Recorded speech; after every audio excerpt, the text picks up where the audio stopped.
Welcome back to the Rural Roundup. This show is produced in association with the Scottish Government.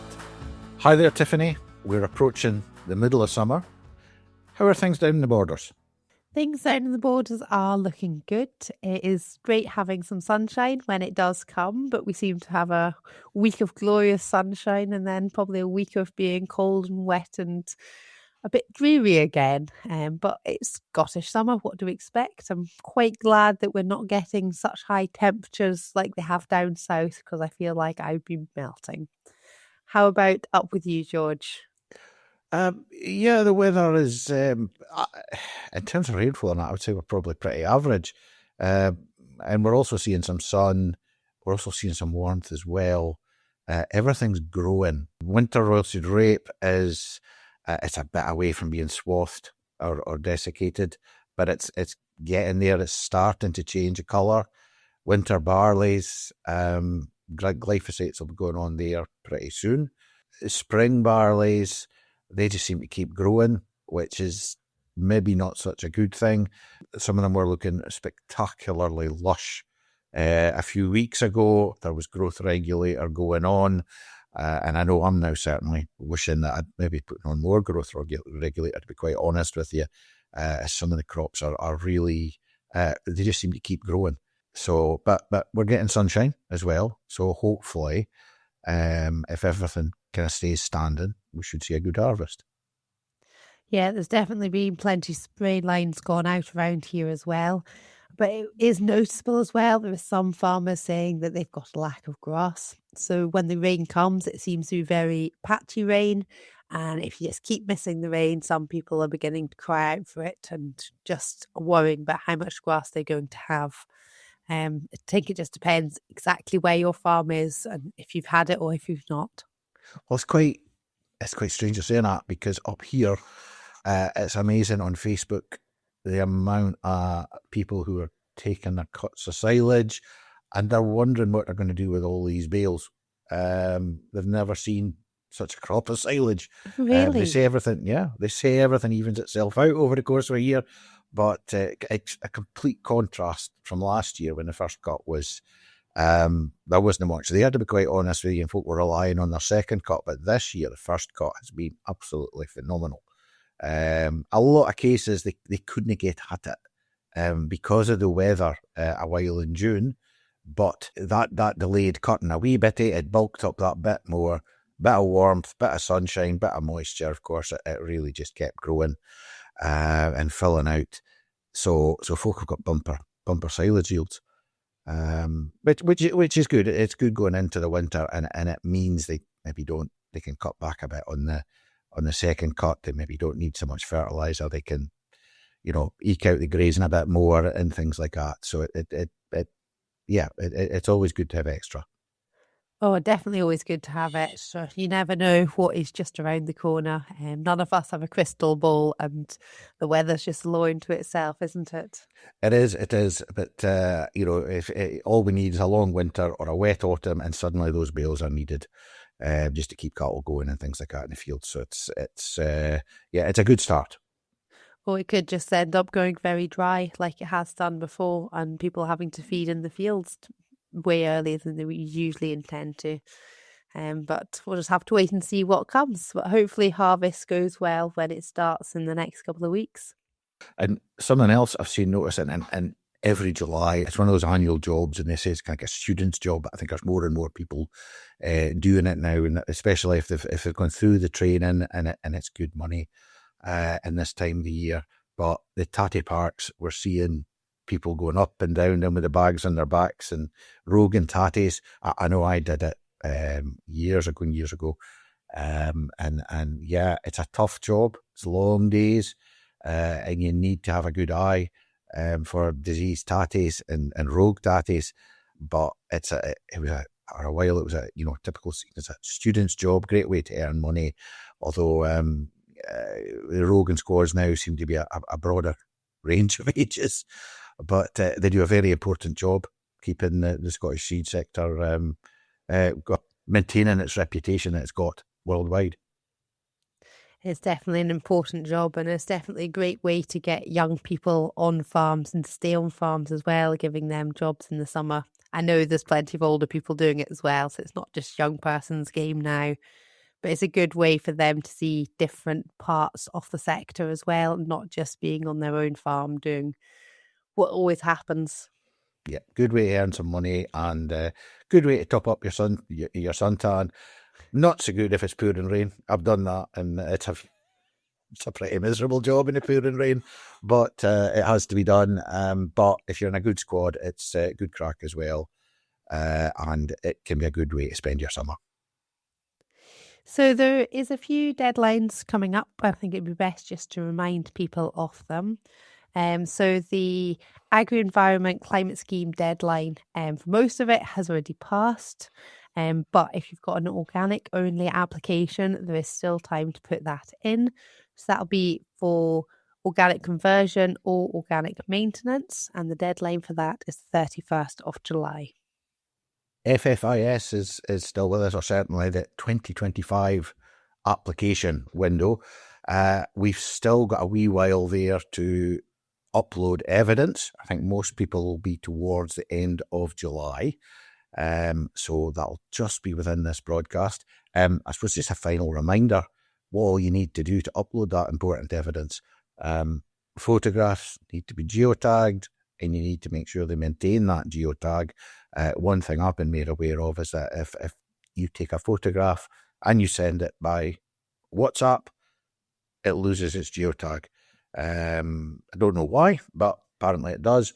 Emailing, I think, can work, but you need to download it onto your computer to be able to upload it.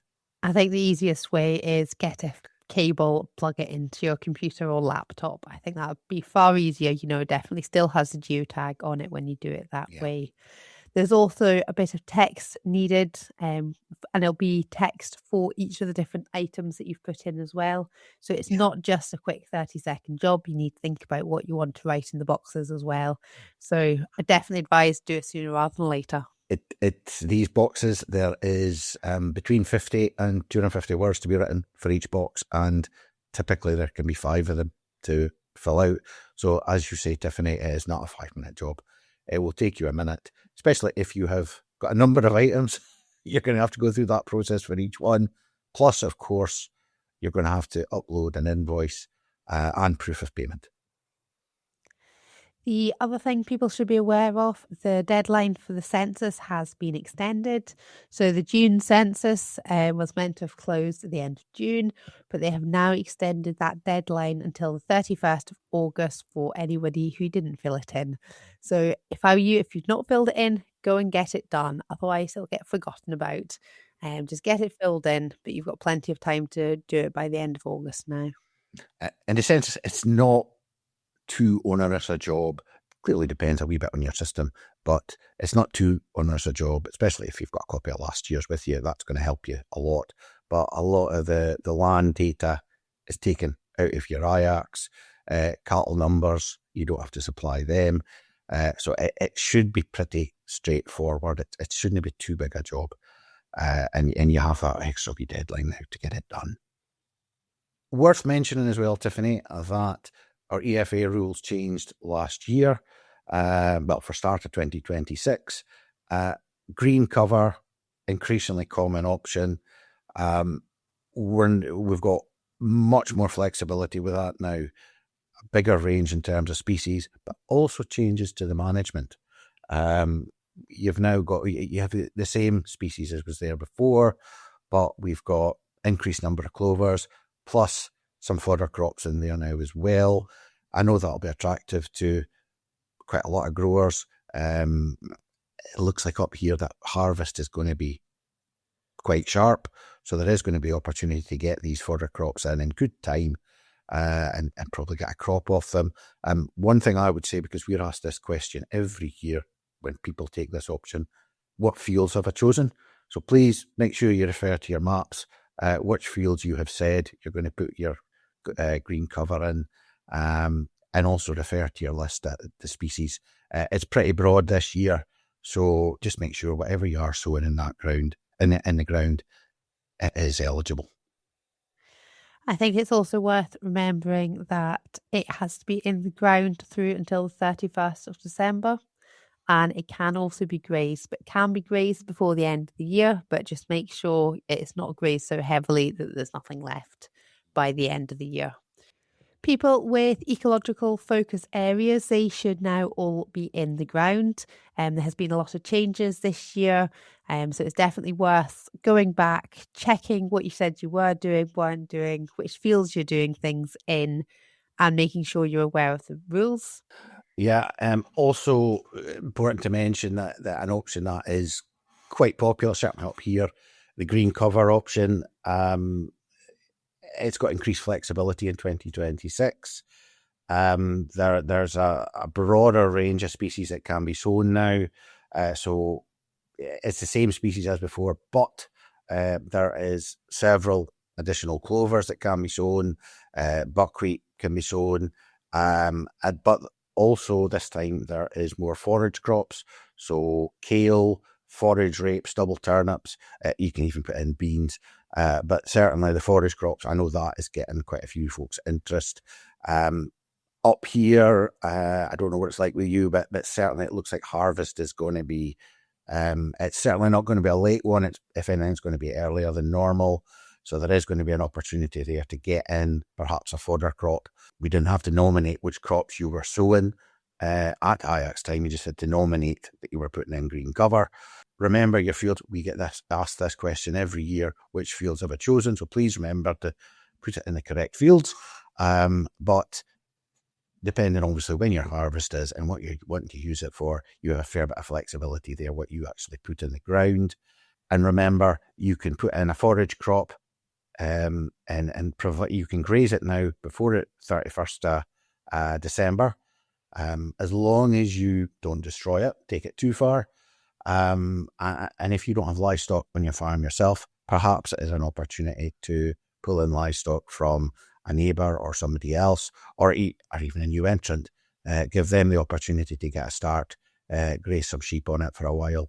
And remember, you're going to get the full benefits then of having a cover crop in the ground. You're going to get the benefit from the cover crop itself, plus also the fact it's being grazed, so the dung there is going to provide extra nutrients going forward as well. So just a reminder, if we put in make sure it goes into the right fields, the right mixes, but also not just from what's in the guidance. It has to be one of those species that's in the guidance, clearly. The right mixes for what you're wanting that land to do. Opportunity there to be grazed, as long as it's not destroyed, has to be in the ground by the 1st of November, and also has to stay in the ground until the 1st of January. I think it's the 31st of December it needs to be there till, so on the 1st of January you can pile on all the sheep and it can get grazed as bare as you want. What you did say there, George, though, is you mentioned about if you don't have sheep of your own, you potentially could go and get neighbours' sheep in. I think actually that's a great way to maybe collaborate a bit more with your neighbours and with other people as well. Because it's definitely beneficial putting stock on. You're benefiting livestock as well as getting all the dry matter broken down, which I think is beneficial to the farms as well. And I liked your idea of maybe a new entrant. It is so difficult for young people to get into farming now. The capital costs are extortionate. Trying to buy land is very, very expensive. Trying to buy machinery is very expensive. And actually, if a young person's able to get a few sheep and graze them on other people's land, like sort of with the green cover, that might be a way of getting that foot in the door. I've been kicking around a wee bit longer than you, Tiffany, and it's fair to say that the capital has been an issue for decades now. Being able to buy a farm, that's just not an option. There's nowhere near the tenancies of what there used to be a 30, 40 years ago. So those opportunities aren't really there. And we've seen now the value in livestock as well. Cattle, realistically, going and buying yourself a clear, that's going to be very, very difficult for somebody young. Sheep is probably an opportunity. It's in terms of tying up money, they're not so expensive as other types of livestock. You have the opportunity with seasonal grazings. which gives you added flexibility. Hey, you're not necessarily going to get the quality of land that you would desire, but it's a foot in the door. It lets you get a bit of a name for yourself.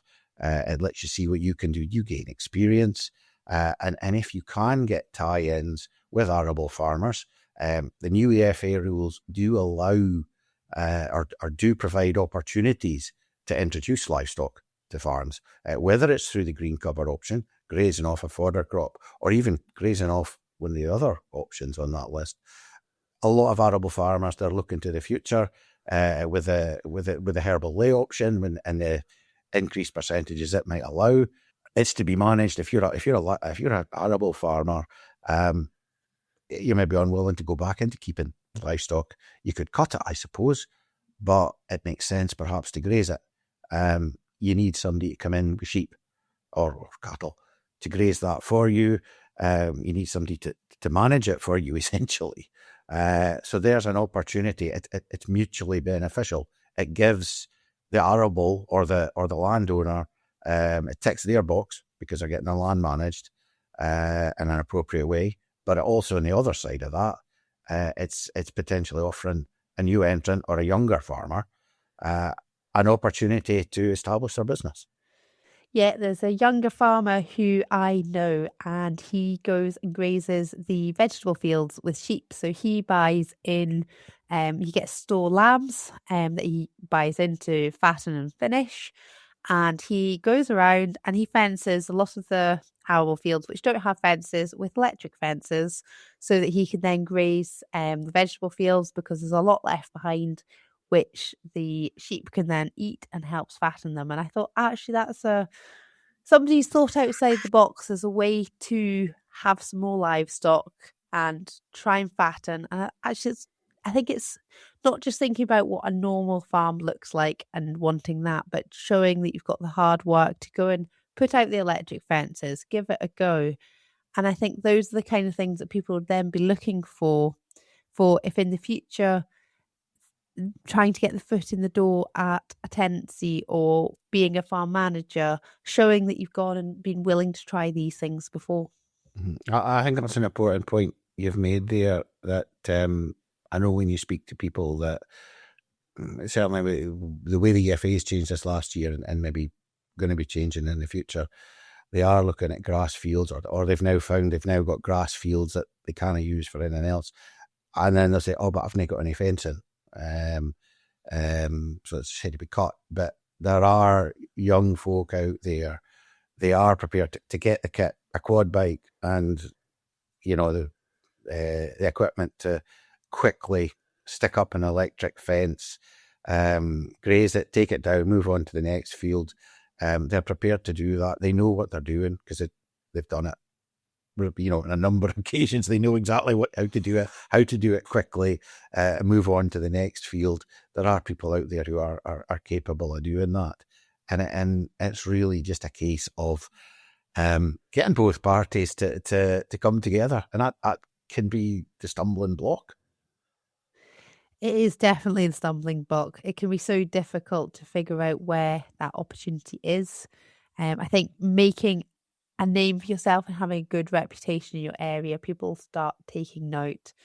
There is a couple of farms that I know who they've had a young farm worker who's brought I'm going to say all the legwork, doing the hard graft, and worked really hard on the farms. And the older farmer who is more towards retiring age and is not quite so fit and able to be doing all the leg work has been very appreciative.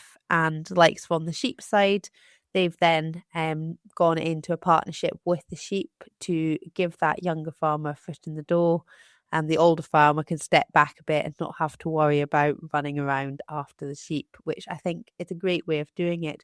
I think it's trying just to find these opportunities which work on both sides, because there's a lot of older farmers who do need to think about what their succession is, but also it gives the younger people a start.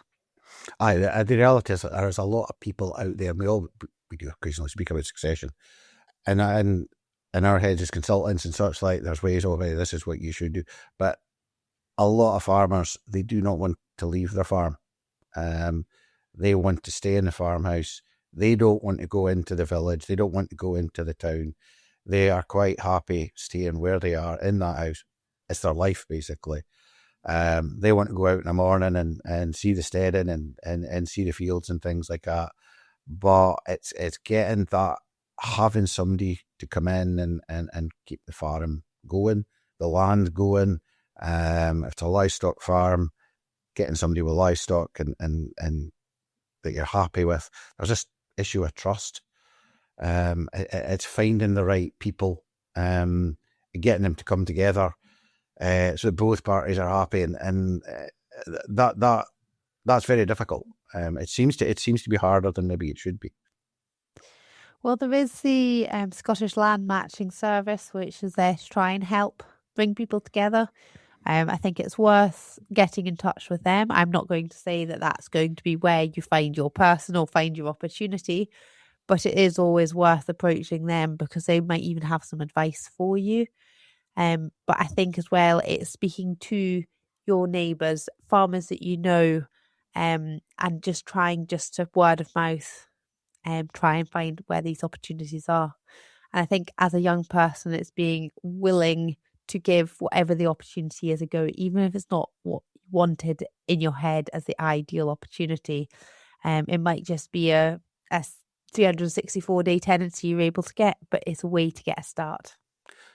Yeah, and it's kind of funny as well. It's remarkable some of the things that come up on Facebook, but there's folk advertising Facebook, sheep grazing wanted, and there's all sorts of farming things advertised from time to time. But it could be as simple as putting something like that on, sheep grazing wanted, or if on the other side, putting that green cover, needs grazed off or something like that, or land or grazings for let or something like that, and hopefully, the two come together and it's the start of something that it's good for both sets.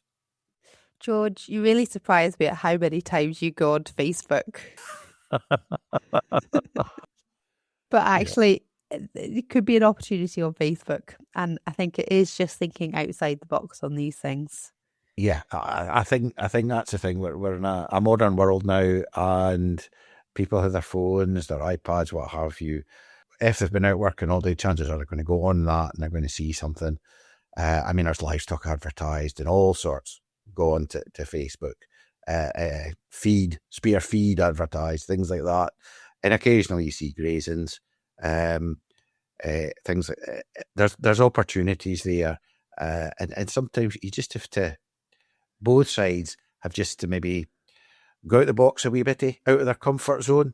If you're looking for something to rent, somebody's maybe scaling back a bit, maybe it's worth chapping on the door and just saying, look, if you any grazings or if you have field even for me or something like that, you might not get the response you want, but you might get the response that you are looking for.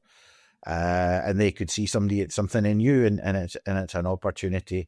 And on the other side, if you are looking at stepping back, looking out for young folk coming through and thinking, right, okay, I like the way they're doing something, get in touch with them and say, look, what could you do here? People are so willing to make that little bit of effort to help each other when it's a young person, even if they're not needing that young person, but they'll try and help and support where they can. And as you say, knocking on the door, I feel like the worst thing to say is no. And you might get 100 no's before you get that one yes, but it'll all be worth it for that one yes. Yeah, and some folk might actually be appreciative of you, being prepared to go up and up. If you're prepared to chap on the door of a stranger, or you might know them, it's like you might sort of know them. You might get a bit of credit for that, and you never know. You never know until you ask a question. And as you say, if the worst that they can say is no, you've not lost much. No, exactly. I think it's worth a try. The other thing I was just thinking about is apprenticeships. I know that some of the much younger people who are trying to get into farming would like to do apprenticeships. And I have heard of successful ones happening, and they've benefited both the farmer and the young person. It can take a bit more work because they're very green and they're not necessarily going to have the experience. But it's a way to get a young person onto the farm, and if it works, potentially in 10 years' time, it could be somebody that you then want to actually go into partnership with, or want them to run part of the farm for you so you can take that little bit of a step back.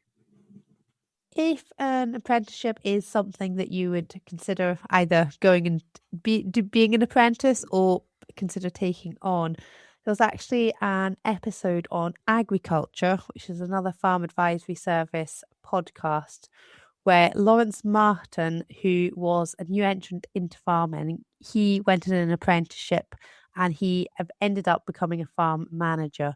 So I think it'd be a really interesting episode for people to listen to, so that then hear about his journey and how he got involved with the scheme and made his way into farming. I think as well, it's important to say that there's youngsters, and this is folk leaving school looking for opportunities just to get into farming, to work on farms, and hopefully it'll lead to bigger and better things in the future for them. But from the other side of the coin, there needs to be somebody there that's mentoring them or helping and learning. That can be really, really rewarding. It can keep you really kind of freshen you up mentally. Really, it gives you something to think about. I coached kids football for years, and I learned more about myself doing that rather than teaching them about offsides and how to take a corner or something like that. You learn a lot about yourself, how to encourage folk, and how to talk to them, get the best out of them, get the best out of themselves. And that kind of, mentoring, support and coaching through an apprenticeship, it's great for both sides. It keeps you're bringing through the next generation on the one hand, but at the same time, you're doing yourself a lot of good. It's good for you as well, mentally, and such like. It brings out new skills in yourself. I think it's also getting asked the question, why? Why do you do it that way? Yeah. And then it makes you go back and think, well, why do I actually do it like that? Yeah. And it might be something you've done the same way for 10, 20, 30 years. And it makes you actually think, why do you do it? And when you can't give a good answer, it then make you ponder a bit harder. Is there a different way to go and do it that way? And actually, it could just make some little tweaks to your system just because it's made you think a bit harder about all these whys. Yeah. And it's not quite, and the thing is, it's not just a question of them questioning what you're doing. They could turn around and tell you, why do you not do it this way? So you might actually learn something from them.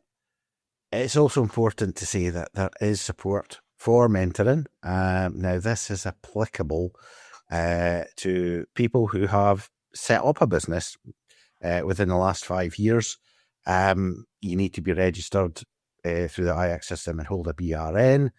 But there is the opportunity there, some financial support. It maybe just gives you the opportunity to access a bit more practical learning. So that can be perhaps skills. It could be livestock related, crop related. It can even be some experience in how to run the farm business. Looking over somebody's shoulder, getting them to show you how they, go about their records and run their business. So you can get support for 4 days essentially, and the mentor will be provided with some cash for the privilege. So you can get 4 days working with an experienced farmer, basically learning off of them. So that there's a great opportunity there to do a bit of learning, and also learning from one of your peers essentially, or somebody who you're aspiring to be like. So there is a great chance there as well. Definitely a great opportunity. If you're looking to start out or to just to even build your knowledge further, there's also loads of resources on the Farm Advisory Service website. So there is a page dedicated to new entrants. There is a whole host of videos, webinars, guides, both business and technical information available as well. And there's a whole host of events happening as well.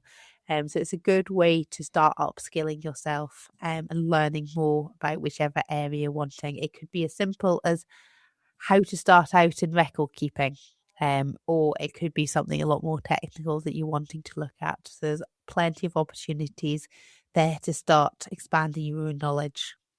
Peer-to-peer learning is another great way of learning and hearing from peers who have probably got a long history in the industry and have a lot of knowledge. FAS Connect groups are a great way of doing that. I know I have some FAS Connect groups, and actually the sons coming along to the FAS Connect groups, it's amazing how they've grown and developed hearing from the more experienced farmers, and they've learnt so much and have valued it. And some of the changes that they've then wanted to implement has been great to see. So I think a FAS Connect group is potentially another way to go and gain some more experience. Yeah, I've got FAS Connect groups up here as well, Tiffany, and I've seen that as well. There's been a real wide range of experience levels. I know in both groups there are folk starting, at the lower end of experience, and it's maybe taken them a while to actually get in the group. But once they have, and once they have the confidence to know people, they've been to a few meetings, they then start asking questions of other farmers, and they seem to learn far more from that. It can be anything from, what kind of colostrum they use, or how do they sort out their grass in the back end and things like that. But it's almost easier for them to go and ask another farmer, how do they do something? Why do they do something? It just goes back to this, what we were saying earlier, the asking why. And it's a much better environment. It's informal. Nobody's judging. It's so much easier for them to do it. I think it's definitely something that's worth getting involved in if you can. Go and speak to your local FAS people, and they should be able to help point you in the right direction if there is any groups available in your area. The other thing I was thinking is for other farmers, maybe not the new entrants, but people with a bit more experience, is they might be interested in the one-to-one funding. So there is one-to-one funding for succession. So potentially they might have a farm, they don't know what they're going to do with it, and are wanting to start making a bit of a plan, look at different options. Or potentially they could have an apprentice or a farm worker who they get on really well with, or have been approached by somebody and are wanting to come up with a succession plan on how to incorporate them into the business in a sensible way. So there is one-to-one funding on the Farm Advisory Service website. Have a look under the fundings tab, and there's a succession option, so it can be fully funded for you as well. So it's definitely worth taking a look at. Yeah, absolutely. There is funding it. Take advantage of. If it gets you further on the journey, be honest, every farm's different.